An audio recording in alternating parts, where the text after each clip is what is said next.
어제 미국 조지 부시 대통령이 94세로 별세했다라는 뉴스가 나왔습니다. 조지 부시 대통령은 어떤 사람이었는지 제가 설명을 간략히 드리겠습니다. 1989년부터 1993년까지 4년 동안 41대 미국 대통령을 지냈습니다. 뉴스에서는 부시 대통령을 두 가지로 소개를 하고 있는데요. 첫째는 냉전시대 종식에 호재를 얻은 외교의 달인이었다. 둘째는 군사력 과시로 세계 최강대국의 입지를 굳힌 인물이었다라고 타이틀을 잡아놓고 밑에 설명을 이렇게 달아놨어요.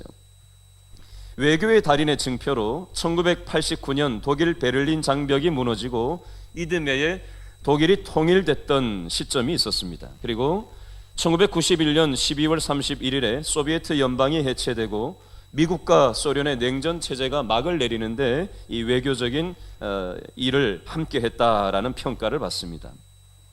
군사력으로 세계 최강대국의 입지를 굳혔다라는 장점에 대해서는 1989년에 파나마를 침공한 적이 있었고요. 1990년과 91년에는 이라크와의 걸프 전쟁을 승리로 이끈 후에 부시 대통령의 지지율은 89%까지 치솟았던 적이 있었습니다.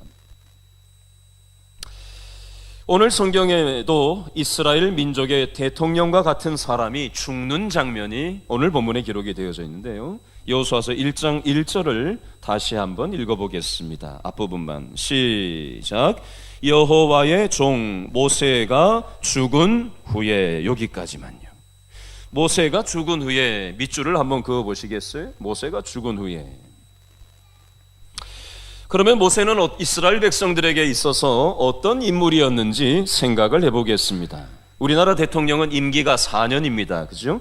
모세는 40년 동안 200만 명이 넘는 이스라엘 백성들을 이끌었는데 대통령 임기 4년 곱하기 10번을 했다고 생각하면 됩니다. 얼마나 오랜 세월 동안 200만 명이 넘는 이스라엘 백성들을 이집트의 그 당시 악명 높은 람세스 2세 치하에서 430년 동안 노예 생활하던 이스라엘 백성들을 광야로 인도했던 인물이 바로 모세가 되겠습니다. 모세가 기도할 때 이집트에 10가지 재앙이 일어났고요. 이집트 군사들이 이스라엘 백성들을 죽이려고 전차를 몰고 쫓아올 때 홍해가 갈라지는 기적을 경험했던 것이 바로 이 모세였습니다. 40년 동안 먹을 것이 하나도 없는 광야에서 만나와 메추라기를 내려주시는 기적을 체험했던 게 바로 모세였고요. 다른 민족들과 전쟁을 치를 때 모세가 손을 들고 있으면 하나님이 대신 전쟁에서 이기게 하시는 기적을 경험하기도 했습니다. 이스라엘 민족의 역사에서 모세가 없다라는 것은 생각할 수도 없는 일이었습니다. 그런데 지금 모세가 죽었다고 오늘 여호수아서 1장 1절에 말씀하고 있어요. 이스라엘 백성들은 마음이 어땠을까요? 하늘이 무너지는 것 같지 않았을까요? 그리고 자기들끼리 이렇게 얘기하지 않았을까요? 모세가 죽었다, 큰일 났다 이제. 모세가 없으면 어떻게 하냐, 이제 우리 나라가 망하는 게 아니냐, 별가지 걱정, 염려를 가지고 얘기를 했을 겁니다. 이때 하나님은 어떻게 하시는지 오늘 본문 1절과 2절 말씀을 묶어서 다시 한번 읽고 나서 제가 설명을 이어가겠습니다. 여호수아 1장 1절에서 2절 말씀 다 같이 시작. 여호와의 종 모세가 죽은 후에 누가요? 여호와께서 누구를요? 모세의 수종자 눈의 아들 여호수아에게 말씀하여 이르시되, 뭐라고 말씀하시죠? 내 종 모세가 죽었으니 이제 너는 이 모든 백성과 더불어 일어나 이 요단을 건너 내가 그들 곧 이스라엘 자손에게 주는 그 땅으로 가라 라고 말씀하셨습니다. 하나님은 그동안 40여 년 동안 모세를 통해서 일하셨습니다. 여러분, 하나님은 사람을 통해서 일하십니다.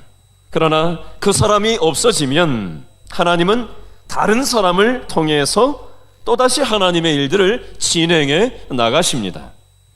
하나님은 모세가 죽고 없어지니까 오늘 본문의 여호수아를 통해서 계속적으로 하나님의 일들을 이루어 나가십니다. 여호수아에게 믿음의 바톤을 넘겨주고 바톤 터치를 하고 있는 겁니다. 하나님은 모세와 여호수아를 통해서만 일하시는 것이 아니라 믿음의 삶을 살아가고자 이곳에 나온 저와 여러분에게도 하나님께서는 믿음의 바톤을 지금 저와 여러분에게 넘겨주시는 줄로 믿으시기 바랍니다. 모세의 뒤를 이어서 믿음의 바톤을 넘겨받은 이 이스라엘 백성을 인도해야 했던 여호수아의 마음은 어땠을까요? 여호수아의 마음이 어땠을지 확인을 해보겠는데요. 사실 오늘 성경 말씀에는 여호수아가 직접 내 마음이 이렇다 저렇다 얘기하고 있지 않습니다. 그렇지만 여호수아가 직접 말하지는 않아도 여호수아의 마음을 엿볼 수 있는 근거가 되는 말들이 성경에 나오는데 여호수아의 마음을 우리가 훔쳐보는 시간을 갖도록 하겠습니다.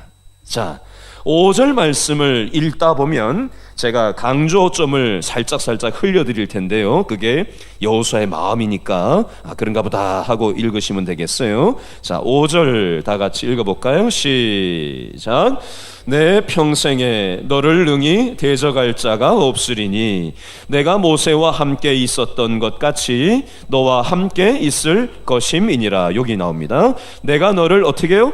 떠나지 아니하며 버리지 아니하리니. 6절 시작. 어떻게 하라? 강하고 담대하라.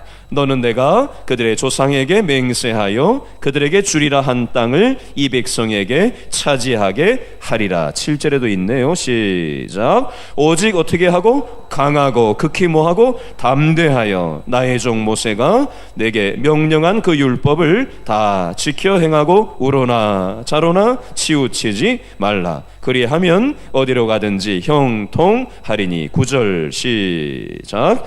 내가 내게 명령한 것이 아니냐. 어떻게 하고? 강하고 담대하라. 뭐 하지 말라? 두려워하지 말라. 뭐 하지 말라? 놀라지 말라.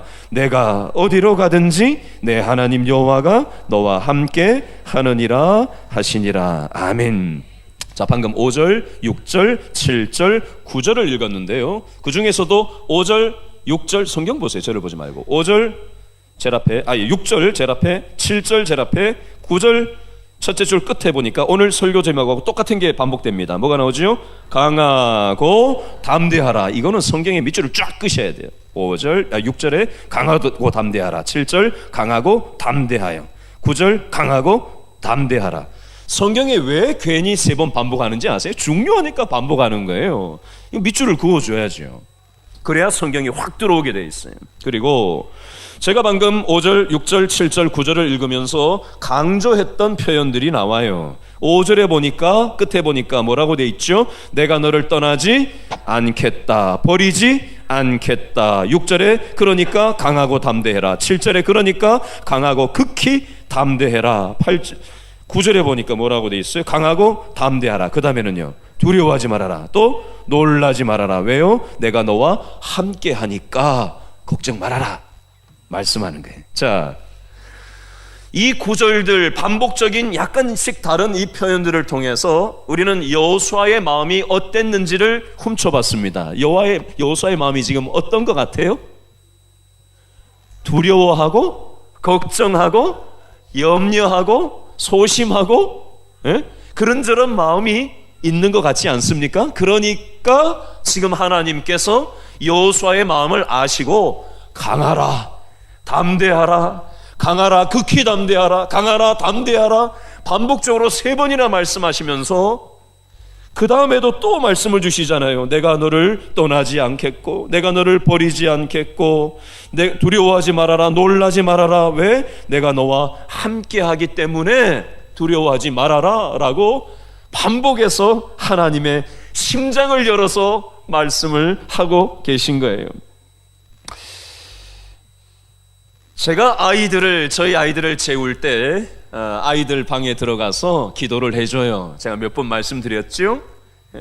아들놈 방에 들어가가지고 침대에 올라가가지고 아들놈 초등학교 6학년짜리 아들놈 올라타가지고 제가 꼭 끌어안고 침대에서 머리에다 손을 올리고 기도를 해요. 그렇게 하고는 기도를 해주고 나서 아멘 따라하게 하고 제가 아이 입술에다가 6학년짜리 아들놈 입술에다가 뽀뽀를 하고 귀에다가 제 입을 대고는 사랑한다고, 아빠가 재원이 사랑한다고 얘기를 해요. 그리고 재원이도 아빠 사랑하냐고 물어보면 지도 저를 보고 사랑한다고 얘기를 해요. 딸내미 중3짜리 딸내미에게 방에 가가지고 딸내미 침대 위에 올라가가 애 몸 위에 올라타고는 제가 머리에 손을 넣고 안수기도를 하면서 애를 기도를 하고, 애 귀 뽀뽀를, 입에다 뽀뽀를 하고는 귀에다가 아빠가 정원이 사랑한다고 얘기를 해주고 정원이도 아빠 사랑하냐고 서로의 사랑을 고백을 해요. 그러고는 눈을 보고는 얘기를 하고 그렇게 나오고는 합니다. 근데 한 번씩 이 아이들이 아빠 하고는 불러요. 왜? 그러면은 이놈들이 자기 고민을 얘기해요. 아빠 사실은 나 이것 때문에 좀 걱정이 돼. 나 이거 힘들어. 아빠의 마음이 어떤지 지가 힘든 거를 아빠한테 얘기를 해서 위로를 받고 싶은가 봐요. 힘을 얻고 싶은가 봐요. 두렵고 염려되고 주저하는 마음이 있는 이런저런 마음들을 아빠한테 얘기를 해서 아빠를 통해서 힘을 얻고 싶은 마음이 있는. 그래서 제가 이렇게 피곤하지만 이렇게 저렇게 들어줘요. 그러고 하고는 또 붙들고 기도를 해요. 하나님, 우리 아무개가 힘들어 하는데 하나님께서 우리 아무개를 꼭 안아달라고. 물리적으로 아빠가 안아주는 거는 그 순간뿐이지만 제가 뭐 아이 학교 따라갈 수도 없고 학원 따라갈 수도 없고 애가 힘든 거를 제가 끝까지 쫓아다닐 수는 없는 노릇이잖아요. 그러니까 이 불완전한 아빠가 안아주는 것보다 완전하신 하나님이 안아주면은 그 게임 끝나는 거 아니에요? 그러니까 하나님께서 안아주세요. 이렇게 기도를 하는 거예요. 그러고는 아이하고 하이파이브를 한번 하고 힘을 내라고 하고는 잘 자라고 하고는 방에서 나옵니다. 여러분, 여호수아는 왜 두려워하고 있을까요? 오늘 성경에 나오는 여호수아는 왜 두려워하고 있을까요? 성경에는 구체적으로 표현되어 있지 않지만 전후 문맥을 제가 배경을 세 가지로 여호수아가 두려워했던 세 가지 요인을 말씀을 드릴게요. 첫 번째 여호수아가 두려워했던 두려움은 무엇이었냐면요, 좀 전에 읽었던 1절에 보니까 나와 있어요. 왜 여호수아가 두려워했다고요? 모세가 죽었기 때문에. 40년 동안 200만 명 이상의 엄청난 숫자의 이스라엘 백성들을 지도했던 모세가 죽고 없어지고 나니까 본인인 여호수아 자신이 이 엄청난 일을 대신 짊어지고 가야 되니까 이게 너무 감당을 내가 과연 할 수 있을까 하고 두려운 마음이 들었던 거예요. 두 번째 여호수아가 무엇 때문에 두려워했냐면요, 이스라엘 백성들을 이끌고 이제 광야에서 가나안 땅으로 들어가야 되는데 가나안 지역에는 이미 터를 잡고 오랫동안 살아온 7 부족이 살고 있단 말이에요. 예를 들어 보겠습니다. 제가 신방을 가보면 어떤 분이 이렇게 얘기해요. 피아노 학원을 이제 개업 신방을 갔는데 기도 제목이 뭐냐고 물어봤더니 이 학원 원장 되는 피아노 원장이 이런 얘기를 저한테 해요. 목사님, 우리 상가에, 제가 지금 들어온 상가에 피아노 학원이 우리만 있는 게 아니라 또 하나가 있어요. 그 사람이 먼저 들어왔고 내가 뒤늦게 들어왔어요. 있던 자리에 들어왔는데, 아니 그 사람이 우리가 이제 처음에 오픈해가지고 뭐 써붙여서 이제 오픈했다고 오픈 기념 어쩌고 막 써붙여놨는데 가보니까 칼로 푹 찢어놨다는 거예요. 그걸 별 해코지를 다 한다는 거예요. 말도 안 되게. 그래서 화가 난다는 거예요. 나도 똑같이 해주고 싶은 마음이 든다는 거예요. 근데 예수 믿는 사람이 그렇게 하면 안 되니까 그렇게 할 수는 없고 너무 속이 상해요. 목사님 기도해 주세요. 그래서 같이 붙들고 기도를 했던 기억이 있어요.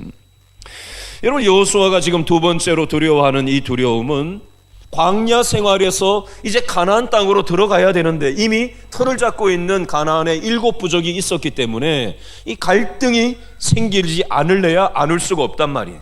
생각해 보세요. 200만 명, 요즘도 200만 명이 많은데 이 수천 년 전에 200만 명이라는 사람들이 갑자기 이 입이 늘어나면 이 가나안 땅이 뭐 커도 뭐 얼마나 크겠어요. 뭐 크지도 않아요. 근데 200만 명이 밀고 들어와 보세요. 이게 얼마나 이해관계가 얽히고 예민해진 문제인지. 그러니까 별로 여호수아를 중심으로 해서 가나안 땅에 들어오는 이 이스라엘 백성들을 아무도 환영할 사람이 없는 거예요. 갈등이 생길 수 있는 구조죠. 그러니까 이 전쟁을 치러야 되는 구조다 보니까 이 여호수아가 두려운 거예요.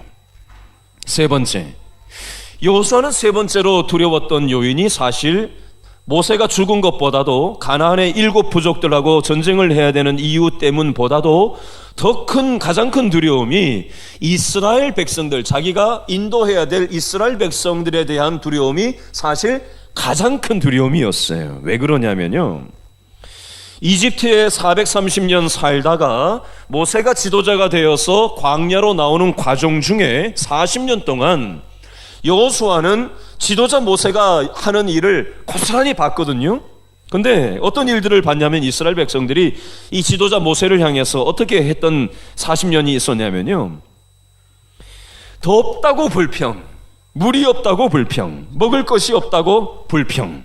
차라리 이집트에 종살이 할 때가 더 나았는데 왜 이 지도자 모세가 우리를 이곳에 데리고 와가서 이 골소생을 시키냐고 하면서 하도 그냥 껌껌하다 불평을 하니까 모세가 화를 참다 못해가지고 십계명 돌판을 부숴버리기도 하고, 모세가 너무 속이 상해서 하나님 앞에 기도하면서 하나님 왜 저런 사람들을 나한테 맡겼냐고 하면서, 내가 지금 여기 오겠다고 했냐고, 하나님이 가라고 해서 등 떠밀어서 여기 오게 해놓고 이게 도대체 뭐냐고 도대체. 모세가 이렇게 기도하는 걸 여호수아가 40년 동안 지켜봤거든요. 그래서 여호수아는 내가 이런 사람들을 잘 하나 되게 할 수 있을 건가 하는 두려움이 있었던 겁니다. 이런 이유들 때문에 여호수아는 불안함과 두려움과 근심과 걱정이 있었어요. 여러분, 사실 여호수아에게만 이런 두렵고 불안한 현실이 있는 게 아니라 저와 여러분에게도 이 땅을 살다 보면 우리를 두렵게 하고 염려되게 하고 불안하게 하는 삶의 요인들이 얼마나 많이 있어요. 자, 우리 옆 사람에게 저를 따라서 한번 인사해 볼까요? 저를 따라서 옆 사람을 한번 누구한테 얘기할지 골라 잡으세요. 자, 서로 얼굴 쳐다보세요. 얘기할 사람 골라 잡았어. 자, 저를 따라서 외치세요. 아닌 척하고 앉아 계시지만, 자, 다시 한번 큰 소리로 한번 옆 사람 눈을 똑바로 쳐다보면서 얘기합니다. 아닌 척하고 앉아 계시지만 두렵고 불안한 게 있으시죠?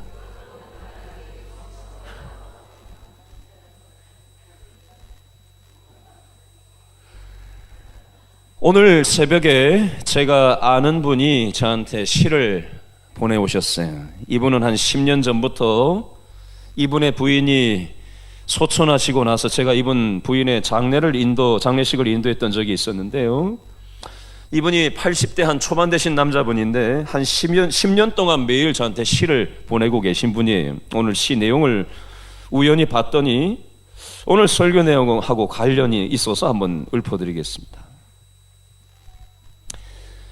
기하여라, 한 치 앞도 볼 수 없는 어두운 안갯길, 인생길도 다 안갯길인 것을 어찌하랴. 그곳에는 너가 없고 이곳에는 나도 없다. 안갯 속에 끼어서. 이런 시예요. 지난주 뉴스에 이런 뉴스 보도가 나왔어요. 지난주 우리나라 미세먼지가 대단했잖아요, 그죠? 중국에는 비교도 안 되게 더 대단했죠. 어느 노부부가 마트에 뭘 사려고 중국인 부부가 중국에서 갔는데 사는 데까지는 성공했어요. 근데 사고 나와 보니까 이게 들어갈 때하고 비교도 안 되게 이게 앞이 분간이 식별이 안 될 만큼 그렇게 먼지가 대단한 거예요, 중국에. 그래서 마침 핸드폰을 또 안 들고 나왔어요, 집 앞에 있는 마트라. 근데 9시간 동안 집을 못 찾아 들어간 거예요. 헤맨 거예요. 도대체 뭐 얼마나 심했길래 그랬는지는 모르겠지만 중국이 지금 대단하다고 합니다, 지금 먼지가. 그래서 어떻게 지나가는 사람하고 어떻게 얘기를 만나가지고 얘기를 해가지고는 어떻게 해서 나중에 딸하고 연결이 돼서 겨우겨우 9시간 만에 두 내외가 집에 찾아 들어갔다라는 뉴스 보도가 지난주에 나왔어요.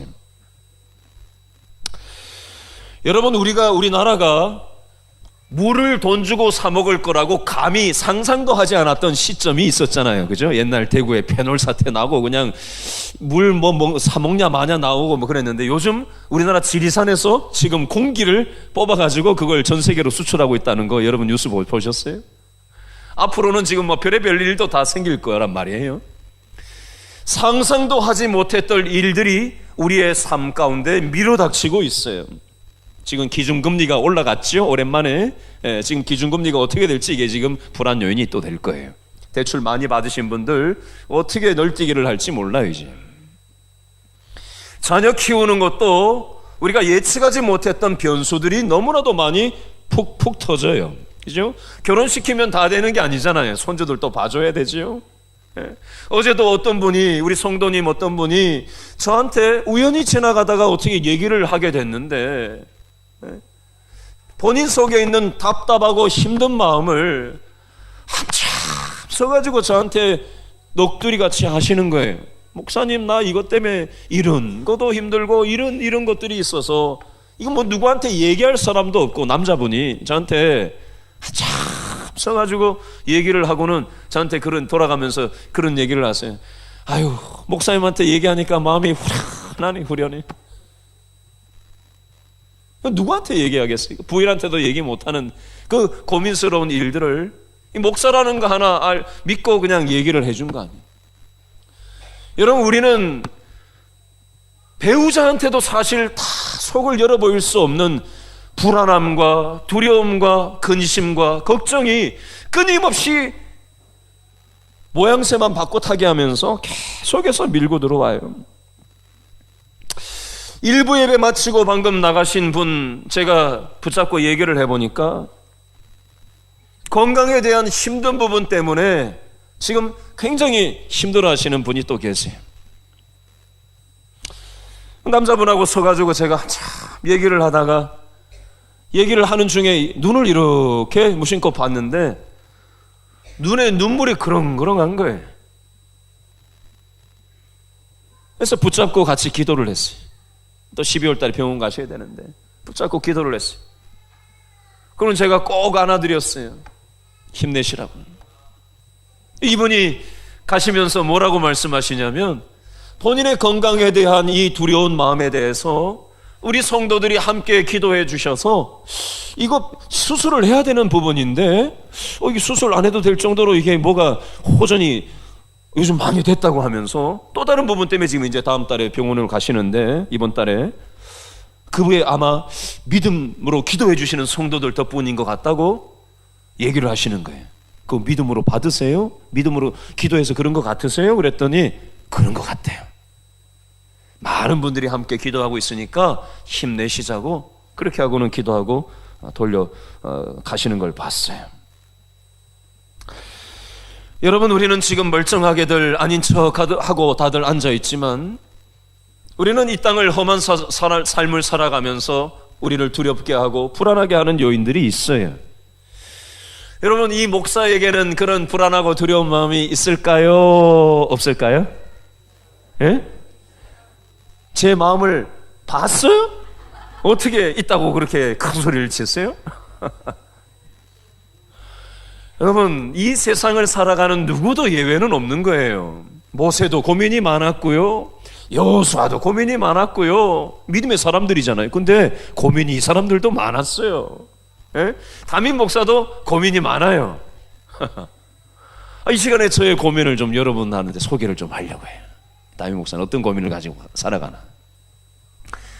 이틀 전에 금요 영성 집회에 오신 분들한테 일부 소개를 드렸습니다만은, 또 못 오신 분들한테도 또 함께 우리 담임 목사는 어떤 고민을 가지고 살아가나, 예? 나만 고민을 가진 게 아니구나, 예? 좀 얘기를 하려고 해요. 지지난 주일날 우리 유초등부 교육전도사님이 사임을 하고 지난주에 또 나머지 세 분의 부교육자가 동시에 어떻게 공교롭게도 사임을 하게 됐어요. 우리 길신교회에 이런 역사는 없었는데 공교롭게도 이렇게 모든 교육자가 다 한꺼번에 어떻게 사임을 하게 돼버렸어요. 그래서 이걸 진작 확인을 하고는 9월 달부터 사실 모집 공고를 냈단 말이죠. 지금 한 3달이 지났어요. 3달. 근데 네 분이 다 사임을 지난주에 완료를 했는데 지난주까지도 네 분 중에 2분만 오시기로 결정이 되고 나머지 2분은 결정이 안 됐었어요. 여러분들은 그랬나? 그런가 보다. 좀 힘들었겠네? 이 정도로 생각을 하시겠지만 제 입장에 한번 대보시라니까요. 당장 이번 주에 부교육자들이 다 부서마다 다 들어가야 되는데, 그리고 여러 가지 주보도 만들고 행정적인 일을 하고 이게 돌아가야 되는데 이게 준비가 제대로 안 됐으니 이거 어떻게 해요, 이거?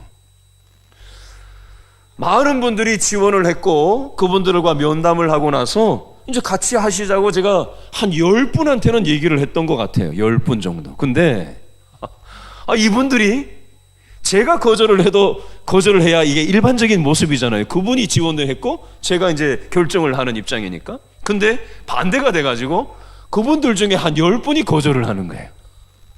생각지도 못했던 이유를 얘기하면서 이렇게 이것 때문에 안 됩니다. 요것 때문에 안 됩니다. 저것 때문에 안 됩니다. 이래서 안 됩니다. 저래서 안 됩니다. 3달 동안 그런 일들이 한 10번 반복된 거예요. 제가 10명만 만났겠어요? 하기로 결정한 사람만 10명이니까 만난 사람은 더 많겠죠. 한 번 만나면 최소 1시간 만나거든요. 길면 2시간도 만나요. 인터뷰를 2시간을 해요. 면담을. 기본적인 걸 다 하면서 이걸 진행을 하면서 또 2018년도 마무리하고 2019년도를 준비하는 하반기이기 때문에 신경 쓸 게 굉장히 많다고요. 그런데다가 이게 막 들어왔는데 이게 결정이 안 되고 계속 3달을 이렇게 오니까 제 마음이 어떤 마음이 들어올까요? 여러분 대신 얘기 좀 해주실래요? 어떤 마음이 있었을까요? 예? 크게 좀 얘기해 줘 볼래요? 걱정하는 마음, 또 두려워하는 마음, 제 마음을 잘 아시네? 또 답답한 마음, 와 표현력이 좋으시네? 맞아요. 또 에? 힘 빠지는 마음, 이런저런 마음이 있으니까 이게 뭐가 일이 손에 잡히지를 않는 거예요. 설교 준비를 해도 이게 뭐가 겉돌고 이 신경이 보통 쓰이는 게 아닌 거예요. 이게 도대체. 그래가지고 제가 기도를 해도 어떨 때는 기도가 되는데 어떨 때는 이게 걱정이 되고 염려가 돼서 힘이 빠져가지고 기도도 안 되기도 하고. 그래서 도대체 왜 이런 시간이 나한테 우리 교회에 이렇게 있는 건가? 이런 시간을 통해서 하나님이 뭘 말씀을 하시려고 하는 걸까? 곰곰이 앉아서 생각을 이렇게 저렇게 해봤어요. 그랬더니 하나님이 어떤 마음을 주시냐면, 제가 지금 이제 담임 목사로 부임해서 한 2년 1개월 됐잖아요. 그죠? 사람이 뭐든지 처음 하면은 어때요? 열심을 가지고 뛰어든단 말이에요. 그죠? 여러분, 목회는 열심을 가지고 하는 겁니까? 은혜로 하는 겁니까? 은혜로 하는 거예요. 근데 제가 가만히 2년 1개월을 돌아보니까 내 열심으로 했더라고. 내 열심으로. 내 생각으로 했더라고요. 내 생각으로. 내 계획으로 했더라고요. 내 경험으로 했더라고요. 이렇게 하면 되겠다라고, 물론 하나님한테 기도하면서 했고 하나님의 뜻을 구하면서 했지만, 더 철저하게 하나님이 원하시는 생각이 무엇인지, 더 철저하게 하나님 중심적인 방식이 무엇인지 제가 더 납작 엎드리기를 원하셨는데 제가 그렇게 하지 않았다라는 걸 하나님께서 깨닫게 하셨어요. 네가 더 엎드리기를 원한다. 네가 더 나를 사모하고 의지하고 더 기도의 무릎을 꿇기를 원한다. 네 생각을 빼라. 네 경험을 빼내라. 네 열심을 빼내라. 철저하게 목회는 내가 하는 거지 네가 하는 게 아니다. 목회는 담임 목사가 하는 게 아니라 성령님께서 해주시는 줄로 믿습니다. 어떤 목사님이 예배 때 이렇게 예배를 인도하려고 섰는데 평상시에 오던 성도들이 안 왔더래요. 그래가지고 속이 상해가지고 왜 이렇게 성도들이 안 왔습니까? 뭐가 문제입니까? 기도하던 중에 하나님이 이런 마음을 주시더래요. 네가 문제다. 네가. 예? 목회를 하나님이 내가 하도록 해야 되는데 네가 막 나서가지고 그냥 열심히 하니까 내가 지금 이렇게 하는 거다, 이런 마음을 주시더래요. 그래서 회개 기도를 하고는 아이고 나 모르겠으니까 하나님이 대신 해달라고 기도하고 나니까, 기도하고 눈 뜨고 나니까 사람들이 많이 와서 앉아있더래요. 이게 지금 뭐 지나놓고 그냥 남 얘기 들으니까 이게 웃을 일이지, 이게 본인 마음이 되면 이게 입이 바짝바짝 마른다고요. 여러분, 저에게도 이런 걱정과 불안 요인이 있었는데 여러분들은 현재 어떤 걱정과 불안 요인이 있으십니까? 오늘 본문의 여호수아는 세 가지 큰 걱정과 불안 요인이 있었어요. 이런 여호수아를 향해서 하나님께서 오늘 설교 제목 뭐라고 돼 있어요? 어떻게 하고? 강하고 어떻게 해라? 담대하라. 두 번째 또 다시 반복해서 강하고 극히 담대하라. 9절에 다시 한번 강하고 담대하라. 하나님께서 반복해서 말씀해주고 계세요. 여러분, 어제 오후에 어떤 분이 저한테 전화를 해오셨어요. 제가 어쩐 일이세요? 그랬더니 이분이 이런 얘기를 하세요.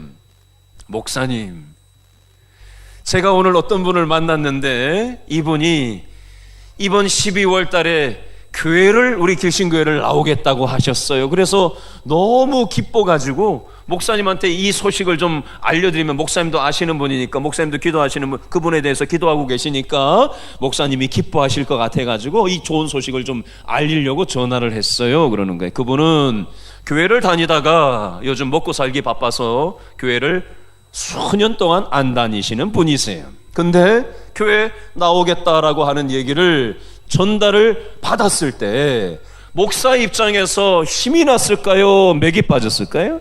힘이 났어요.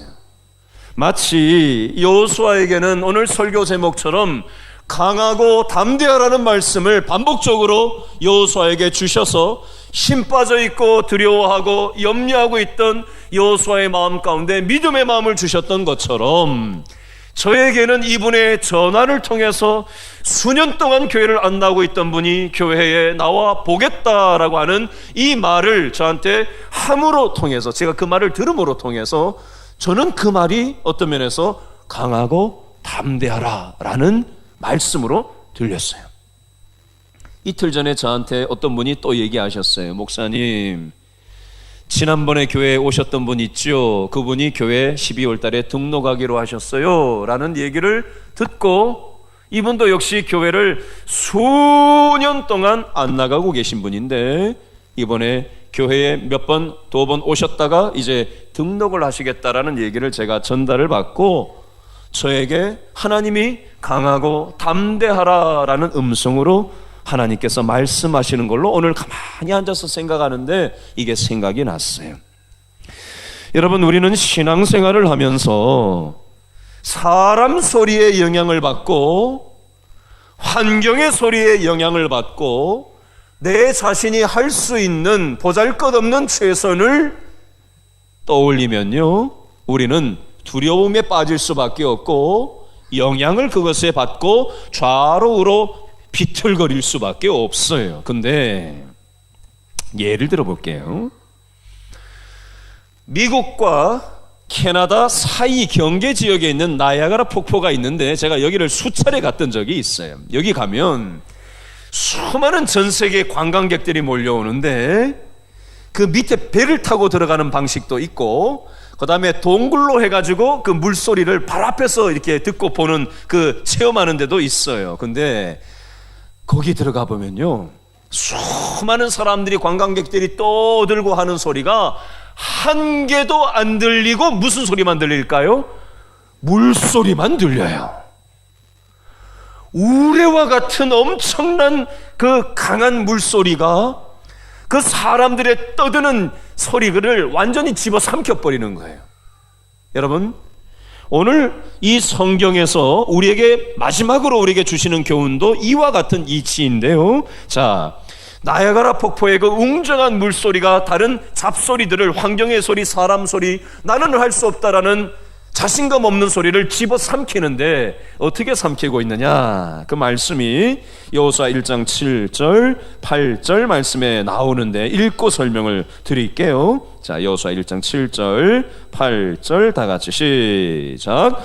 오직 강하고 극히 담대하여 나의 종 모세가 내게 명령한 그 율법을 다 지켜 행하고 우로나 좌로나 치우치지 말라. 어떻게 하면? 그리하면 어디로 가든지 뭐하리라? 형통하리니. 8절.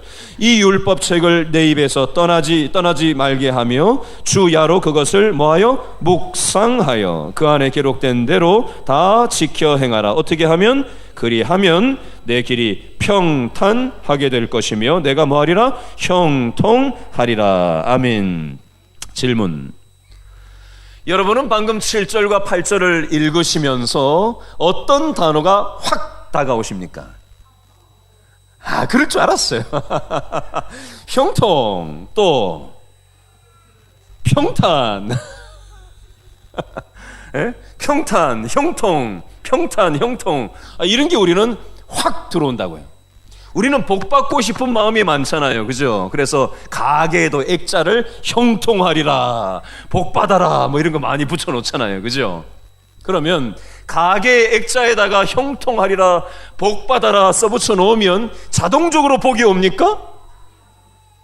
그거는 미신을 믿는 사람들이 하는 방식이지, 우리 기독교인들은 그렇게 미신처럼 그 액자를 갖다 놓고 그냥 붙여만 놓으면 부적처럼 복이 온다고, 형통되고 평탄하게 된다고 착각하면 굉장히 곤란합니다. 기독교 신앙은 그런 무속신앙과 같지 않습니다. 그러면 방금 이 평탄과 형통이라는 말 앞에 어떤 단어가 7절과 8절에 반복되죠? 뭐 하면?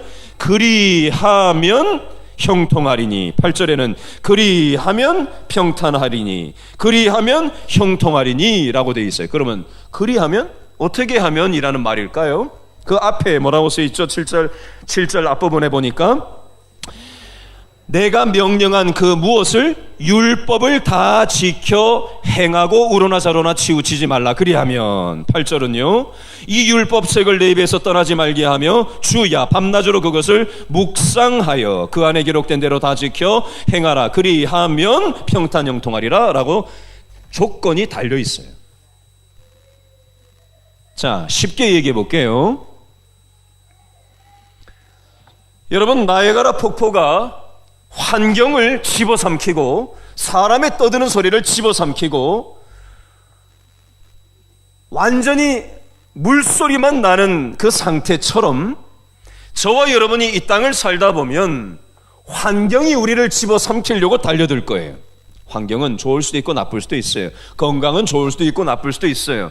재정 상태는 좋을 수도 있고 나쁜 상태일 수도 있어요. 아이들은 잘 풀릴 때도 있고 안 풀릴 때도 있어요. 그렇죠? 삶은 잘 될 때도 있고 안 될 때도 있어요. 그 환경이라는 것은 가변적, 왔다 갔다 한단 말이에요. 근데 우리는 말씀이 딱 중심이 잡혀 있지 않으면 무엇에 영향받느냐? 건강에 휘둘리고 돈에 휘둘리고 자녀들이 휘둘리고 상황에 휘둘린다고요. 좌우로 비틀거린다고요. 근데 말씀, 율법이 내 생각과 심장에 들어차 있으면 마치 나이아가라 폭포의 웅장한 우레와 같은 소리가 내 생각을 지배하고, 말씀이 나이아가라 폭포처럼 내 생각을 장악을 하고 내 심장을 장악을 해버리면 환경이 아무리 요동을 쳐도 사람이 나한테 와서 뭐라고 건들더라도 거기에 휘둘리지를 않게 되어 있습니다. 저는 우리 길신교회 성도들이 평탄과 형통에만 초점 두고 기도하는 사람들이 아니라 하나님과 친밀하게 안고 살아가시면 좋겠어요. 예배당에 왔을 때만 하나님이 나를 안아주신다는 걸 느끼는 차원이 아니라 직장 생활을 할 때도 하나님이 나를 안고 계시지, 장사를 할 때도 하나님이 나를 안고 계시지, 또 세상살이를 할 때도 하나님이 나를 안고 계신다라는 것을 경험하고 누리고 하나님과 동행할 때 환경과 관계없는 하나님의 안아주심은 나이아가라 폭포의 엄청난 소리가 들리고 하나님의 말씀이 내 생각과 골수와 관절을 쪼개기까지 하는 그 말씀의 운동력이 저와 여러분의 삶을 장악할 수 있는 그런 은혜가 있었으면 좋겠어요. 아멘. 오늘 주보 보세요. 1페이지에 보면 암송구절 47번이 있어요. 그죠? 오늘 광고 내용에도 나와 있는데요. 12월 셋째 주 오후 예배 때 하반기 7월 첫째 주부터 하반기에 매주 실어드렸던 암송구절을 암송대회를 합니다. 이건 대회를 위한 게 목적이 아니에요. 여러분들의 삶 가운데 하나님의 말씀이 여러분의 생각과 마음을 장악할 수 있는 기회를 드리는 거예요. 여러분, 이것을 암송대회라고 생각하지 마시고 한 절이라도 말씀을 암송하시고 말씀이 내 안에 자리 잡고 있으면요, 걱정되는 마음이 들어왔을 때 말씀이 딱 생각이 나요. 재정 문제가 딱 걸렸는데 그 재정과 관련된 말씀 암송 구절을 암송을 하고 있으면요, 그 말씀이 딱 외워져요. 그런 살아있는 하나님의 말씀이신 하나님을 여러분의 삶 가운데 경험하면서 살아가시는 저와 여러분 다 될 수 있기를 바랍니다. 기도하겠습니다.